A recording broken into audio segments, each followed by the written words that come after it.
তিনি কিচেন ক্যাবিনেটেও ছিলেন না, তিনি তখন পাট মন্ত্রী ছিলেন, পাট নিয়ে হত্যা চলেন, এ ব্যাপারে একেবারে নির্দোষ।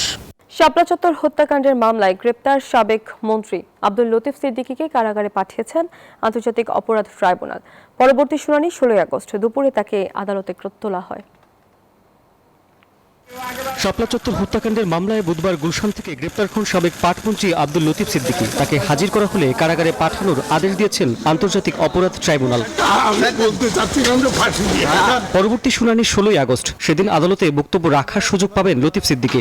উনি কোর্টকে অ্যাড্রেস করে কিছু কথা বলতে চান, সেটা কোর্ট ওনাকে সেই পারমিশনটা অ্যালাউ করেনি। কোর্ট বলেছে যে নেক্সট ডেটে যখন আসবে তখন পারমিশন দেবে, তখন কথা বলতে দেবে। আমরা পরবর্তীতে জামিন আবেদন করব। আদালত প্রাঙ্গণে ছিলেন লতিফ সিদ্দিকীর ছোট ভাই বঙ্গবীর কাদের সিদ্দিকী। দাবি করেন তার ভাই নির্দোষ।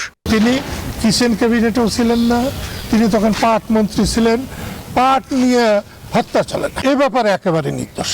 ট্রাইব্যুনালের প্রসিকিউটর বলেন, শাপলা চত্বরে অভিযানের আগে আওয়ামী লীগের নীতি নির্ধারণী বৈঠকে ছিলেন লতিফ সিদ্দিকী। হেফাজতের কর্মীরা নিরস্ত্র অবস্থায় তাদের অবস্থান করছিলেন, তখন এরা এই লতিফ সিদ্দিকী সহ গণভবনে যে তৎকালীন প্রধানমন্ত্রী এবং এই মামলার 1 নম্বর অভিযুক্তকে বিষয়টি অবহিত করেন এবং তারই ফলশ্রুতিতে পরবর্তী 3টে বাহিনীর সমন্বয়ে ব্ল্যাক আউট করে এই নিরীহ নিরস্ত্র ছাত্র জনতার, মাদ্রাসা ছাত্র, তার সাথে দেশের যে আপামর জনতার একাংশ যোগ দিয়েছিল তাদেরকে গুলি করা হয়েছিল। এই মর্মে 61 জনকে হত্যার আমরা তথ্য পেয়েছি।